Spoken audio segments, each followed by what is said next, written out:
Hello, I'm Devin, and recently I've heard a lot of drama about the Epic Games Store. Is the Epic Games Store evil? Is it run by Chinese overlords that are attempting to take over and spying on US consumers in order to learn their behavior? Is the CEO a Chinese puppet for Tencent? Is Epic Games Store actually good for consumers and developers? And I wanted to dig into this topic. Super interesting topic, I think. And so today we will be going over a lot of the common concerns and problems that have been listed with the Epic Games Store. And I have summarized those concerns. Also, we'll be determining the two big questions. Is Epic Games good for developers and publishers? And is Epic Games Store good for consumers? The big outcry recently has been that the Epic Games Store has been buying exclusive titles to put on their store. So we'll take a look here at the variety of notes here. So Epic Games makes Fortnite and the Unreal Engine and created a store as a competitor to Steam. They have been buying exclusive rights to games on their store for a certain amount of time. So for example, one of the recent announcements as of the filming of this video is that Epic will be bringing Borderlands 3 for 6 months to their store. So the whole idea of Epic buying these exclusive games has made consumers upset. And that in combination with a lack of features in the Epic Game Store versus Steam, as well as some assumptions around Epic's business practices, has led to a public outcry about Epic Games and what they're doing. I really wanted to dig into like if this is true. And we're going to go point by point, starting with some of the most egregious stuff, some of the things that consumers are most concerned about. Is the Epic Game Store actually spying on people or using software on your computer? So a while back, there was a report that came out from a Reddit post, and that Reddit post is here, which is called Epic Games Store Tracking and You. And this Reddit post, I guess Reddit's not going to work right now. That's cool. Okay. So this Reddit post said, that you can go to the link, it'll be in the video description down below, said that Epic is apparently reading information from a Steam file called localconfig.vdf, and it's using that to report information to Epic without anyone's permission. So this Reddit post was highly criticized by programmers all around the rest of the Reddit community, and it turns out that most of the points that were brought up in this post are actually just things that most launchers or any kind of digital software does anyway. The company Epic Games, the VP of engineering, also quoted, "We only import your Steam friends with your explicit permission. The launcher makes an encrypted local copy of your localconfig.vdf Steam file. However, information from this file is only sent to Epic if you choose to import your Steam friends. And then only hashed IDs of your friends are sent and know their information from the file." So we have Epic saying that they're not doing this, basically. Like sure, they will import your Steam friends if they if you want them to, and this is very common. We see Gmail, you can import your contacts from other places. This is a very common thing for any platform that has users to do. You can import contacts. So another misconception is that Valve denounced Epic Games and said, well, okay, so Valve seems to want to point people to using their API rather than copying local files. So what Epic is doing right now is they're copying the file, localconfig.vdf, encrypting it, then sending it to their server. What Valve wants people to do is use their API. So Doug Lombardi, one of the people at Valve, didn't say that Epic is bad or evil for doing this. They just, I could only find like crazy clickbait articles like Valve is not happy with Epic Games. That I couldn't find anything that said that was true. What Valve did say is that it's not intended to be used this way, and we're looking into how Epic Games did use it. They didn't denounce anything. They just said, we are looking into, quote, we are looking into what information the Epic launcher collects from Steam. We also did some work to look into what the localconfig.vdf actually does, and it seems to provide information on your friends list and people's associated Steam IDs, which is already public, groups and games that you follow or had followed, play history for games, devices you use Steam Link with, and types of controllers you registered for Steam input. It may do a few other things, but that's what we could find in our research. As far as I'm concerned, even if they were copying this whole file and uploading it, there wouldn't be a massive ethical violation. It doesn't seem like there's anything in here that's particularly crazy private data that you couldn't find anyway. But that is, in fact, not the case. It is Epic Games is actually only copying the file with your permission, if you are inclined to believe them. So the other concern is that Epic Games is owned by Tencent. And Tencent is a Chinese company, and China bad, like, China stealing information. So is China a puppet master using companies to spy on the United States? Well, probably not. Any of the links that I could find on this research were just pointing to that China is a company in China, or Tencent is a company in China. Huawei is also a company in China. It must be that because Huawei is accused of stealing information from United States users, that Tencent is doing it as well. But this is akin to people saying that Google and Amazon are companies both in the United States, so everything that Google does is what Amazon does, right? They're completely different companies run by different people. It's ridiculous to make this correlation. The company, even if you did make that correlation, the company is not actually majority owned by Tencent. It's owned by Tim Sweeney, which is Tencent owns between 40 and 48%. We found some sources quoting 40%, some sources quoting 48%, like Wikipedia. Not too sure where it actually lands, but it doesn't really matter as long as it's below 51% and they don't have majority. The majority control and decisions to run the company are made by Tim and his board of directors. So this is not a situation where Tencent is some kind of like evil overlord controlling the world, some kind of Chinese Illuminati to try to steal your information. And this all culminates in, is Epic Games spying on you? Well, ultimately, I think it depends on who you believe.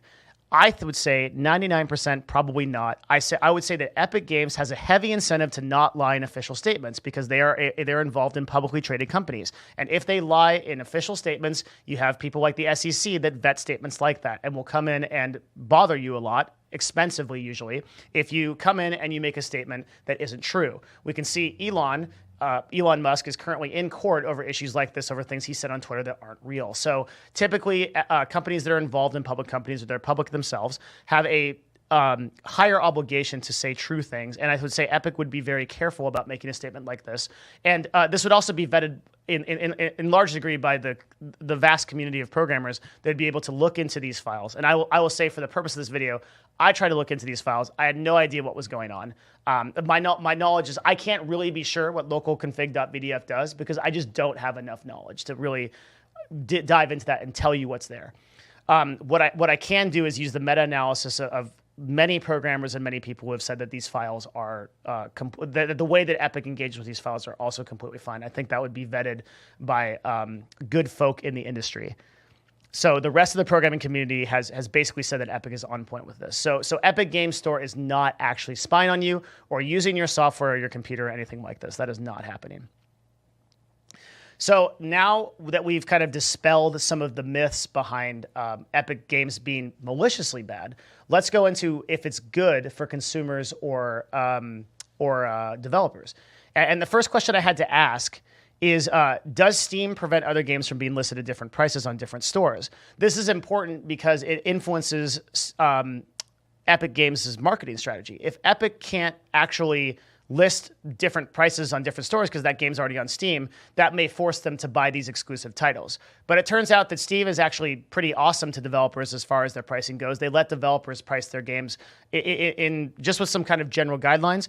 We couldn't find anything that specifically said that Steam forces developers to price games on their platform a certain way and then price their games on other platforms that same way. There doesn't seem to be anything indicating that. We looked through all of the Steamworks developer stuff. We looked through all of the data. If somebody wants to update me on this, they can post it in the comments, and I'll probably check it out. But the Valve policy seems to be to allow developers to price their games, but only limits the amount of discounts they can actually do. So Valve has a very hands-off approach, gives the power to the developers. Great. So that leads to, is there a better business strategy that Epic could be using to get market share? Well, to understand what Epic is trying to do right now, I think we have to understand their actual strategy. So there's a concept in business, particularly for digital platforms, called user acquisition. where you know how much money that an average user is going to be able to get you because you've done the math across your entire user base, and you can figure, well, for every user that downloads and engages with my platform, they're going to make me an average of $50, right? That's just an arbitrary example, which means that you can spend up to $49 in marketing costs to acquire that customer. You make $1 in profit, and that difference, that $1, is called a margin. Ideally, you want your margins to be higher. And so Epic Games is utilizing many different strategies to acquire users. Because they understand that margin, they know that they can pay a certain amount to acquire users. And acquiring users to their platform is essential to their business strategy, right? Having a user download the platform and engage with it, even if they don't buy something, is great, because they might buy something later. They might engage with one of the offers that Epic Games has. They might be inclined to play an Epic game that they wouldn't otherwise do, like Fortnite. There's all kinds that they might be inclined to tell their friends about it. There could be some other external marketing that goes on, but there's a million different reasons you want to acquire users. So Epic Games is trying to acquire users in three main ways. Number one, they're trying to acquire exclusive titles. This is like what the big media is all about, right? For a set amount of time and feature them only on their store. So as a result, users have to download Epic Games Store to play their games. And then users are likely to engage with the store in other ways, like we said before.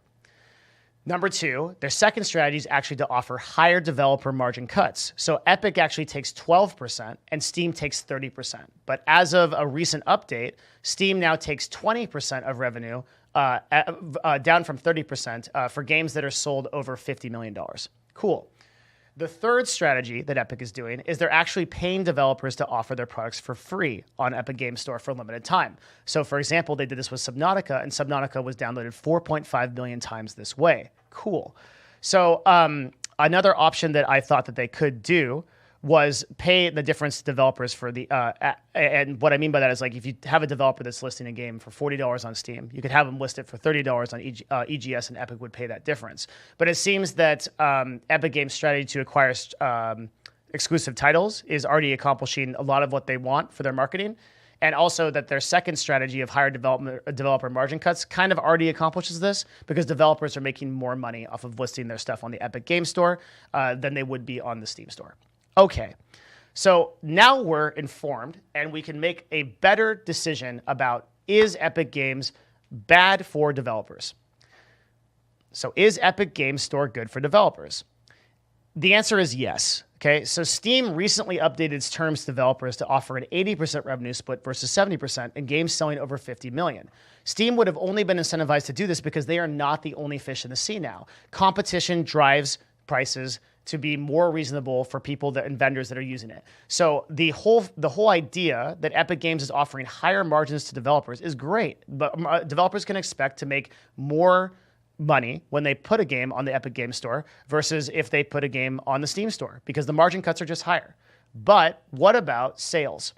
Well, so what if your sales are way less on the Epic Games Store than they are on Steam? Wouldn't you lose money then? But it doesn't seem like that is actually driving consumer behavior. And we can use Metro Exodus as an example, which sold 2.5 times more than Last Light did on Steam and was widely considered to beat everybody's expectations for sales. Now, there could be an argument that could be said that that could have sold more on Steam, but we don't see consumer behavior as people feature games on Epic Store actually reflecting that. It seems to be that sales on Epic Games Store are maintaining what they would on Steam with based on all the data that Epic has put out on this stuff. So developers can expect to get higher margins and maintain sales. And this also creates more market competition, which incentivizes each platform to offer developers better deals to feature their game there. So developers are just going to get better deals for featuring their games on certain platforms. Sometimes a developer might want to list something as a Steam exclusive. Sometimes they might want to list it on both. Sometimes they might want to list it as an Epic exclusive. And all these things are great because we can expect developers and publishers to collect more money as a result of competition driving price differences and offers between these two companies, and eventually between the Discord store and the newly announced Corsair store. Then there's a million different stores that are coming into play.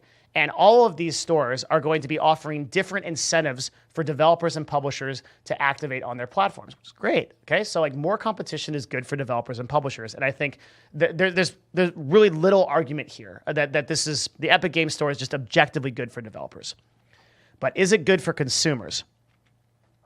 And here is the hot take. Okay, Is Epic Game Store good for developers? What is Devin going to say? I would say that Epic Game Store is good for consumers. And I'm going to make this argument in a couple of ways. The first thing I'm going to say, and I think is the mainstay of this point, is that there's more opportunity available for consumers. Having two stores means that there's different types of discounts for you. There's different deals. There's more availability for free titles. For example, Subnautica and Slime Rancher, those deals wouldn't have existed. You wouldn't have been able to play Subnautica for free, like 4.5 million people downloaded it and did, if the Epic Game Store didn't exist. So there's more options for consumers, and more options are great. Like, there's just more things that you're going to be able to get, more discounts, more, and even one thing that I thought was like super cool that somebody in my chat brought up was that sometimes you might even get new games going to PC that otherwise would not have actually been there. A PS4 exclusive, Quantum Dream, was brought to Epic Games as the EGS store, as a result of a deal that Epic made with the Quantum Dream developers. And that actually exists on Epic now because that would have otherwise been a PS4 exclusive. So great. That competition is pretty good for consumers. Okay. So now, the Epic Game Store hurting consumers in any way. I tried to find I tried to find like the arguments on why consumers just don't like Epic Store.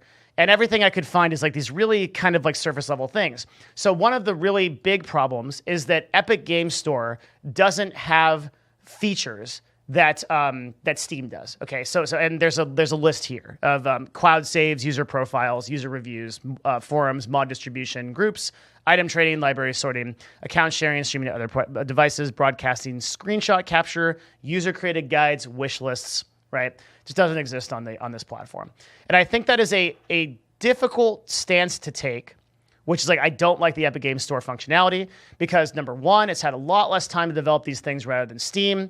And number two, consumer behavior isn't actually driven by these factors. So you don't really care about these things. You're going to download and use the Epic Store anyway. This is what previous game sales have proven, and just our understanding of marketing and consumer behavior is that these are not actually issues that drive consumer behavior meaningfully. So for example, if the Borderlands 3 game is released exclusively on the Epic Game Store versus Steam, very few people are going to say, I'm not going to download that game because there are no forums. Okay, they're good. The consumer behavior and the buying decision is made on other variables than that. And this kind of ties into the I don't like Epic Game Store functionality. Also kind of ties into the like, I like to have multiple applications. I don't like to have multiple applications. I like having one. Well, this is how things happen, right? This would be akin to the same argument of like, well, I only want there to be one car dealer because I don't like having to choose in between multiple cars. I just want to have one. This argument doesn't make any sense because markets are markets and there are multiple competitors in markets. The fact that Valve has maintained exclusive market share over the game library world for this amount of time is insane. And that this competition hasn't come sooner is crazy. Competition is universally good for industries most of the time. We just stated this already up here.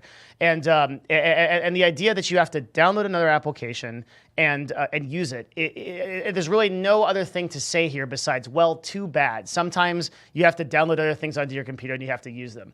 The fact of the matter is that by downloading that, you're going to get more opportunity. You're going to get different deals, you're going to get different discounts, and more availability for titles that you wouldn't otherwise have. So this is universally good for consumers by appealing to more opportunity. And the complaints of just, I don't like having multiple applications, really just don't apply. The idea that Epic is going to just not make their store because you don't like having more than one application on your computer is bad for the market. And overall, what Epic Games is doing for the market as a whole is great. They are driving more profit to developers and publishers. So they're making more money. They are creating new titles that wouldn't exist anymore for otherwise for consumers, and they're not doing anything outwardly malicious in doing so. So I think if I had to summarize the argument that the anti-Epic people have, first of all, it's drama. Second of all, it's people that don't like change, and we see this in all over the place in every industry over and over again. Is like this is different. It scares me. I don't like it. I don't like things that are different. Change scares me, right? Well, change is an inevitable part of any ecosystem. We're going to see some massive change with Stadia, and we saw a lot of the same kind of arguments come out about Stadia. We just overall, this just shouldn't apply. Like I think Epic is doing a lot of good work to move this industry forward, to make games more profitable for developers, and to bring new opportunities to consumers. So overall, Epic Games Store is good for developers and good for consumers. And I hope that you enjoyed this take on that. I haven't seen a lot of other personalities, influencers, whatever you call these people that make YouTube videos, actually take this take. But that's my position. I think that it's universally good for consumers and developers. If you like the video, you want to comment on it, just toss it a comment down there below. Hit the like button if you liked it. And I also stream full-time, so you can catch me at twitch.tv/Devin Nash. And all that info is in the comment section below. Really hope that you enjoyed this video and that you got something out of it. If you did, make sure to let me know. Thank you very much. We'll see you again next time.